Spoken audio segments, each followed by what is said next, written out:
საერთაშორისო ბაზარზე ბრენტის ტიპის ნავთობის ფასი ახლო აღმოსავლეთის ომამდელ ნიშნულს დაუბრუნდა და ბარელზე 74 ამერიკულ დოლარს შეადგენს. ვაშინგტონსა და თეირანს შორის გაფორმებულმა სამშვიდობო ჩარჩო შეთანხმებამ, ან როგორც მას მხარეები ურთიერთგაგების მემორანდუმს უწოდებენ, მალევე იქონია პოზიტიური გავლენა ნედლეულის ღირებულებაზე.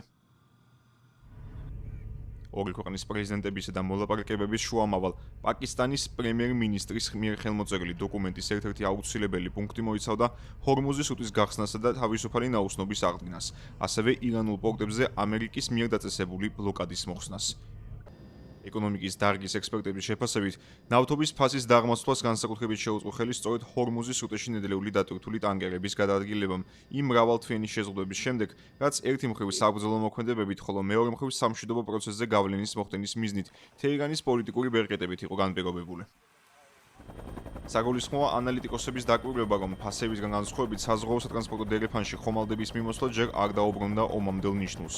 28 თებერვლამდე ჰორმუზის სრუტი დღიურად 125-დან 140-მდე ტანკერის ტრანზიტს და შესაბამისად დაახლოებით 20 მილიონი ბარელი ნავთობის ტრანსპორტირებას უზრუნველყოფდა.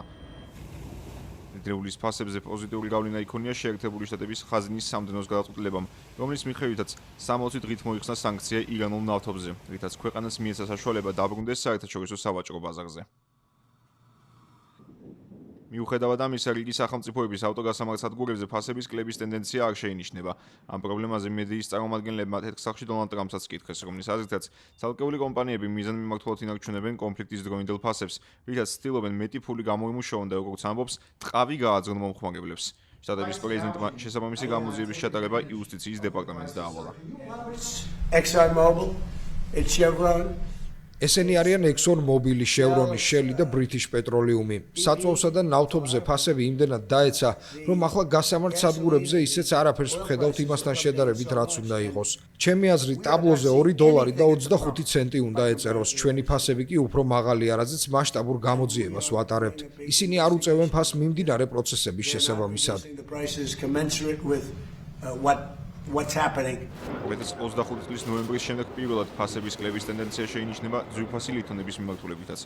ოქროს ღირებულებამ 1 ტროა უნციაზე გადალახა ფსიქოლოგიური ნიშნული და 4000 ამერიკულ დოლარს ჩამოსცა, თუმცა გამყარდა მსოფლიოს მთავარი ვალუტა, დოლარი, რამაც ოქროს სხვა ვალუტის მფლობელი მყიდველებისთვის უფრო ძვირი გახადა.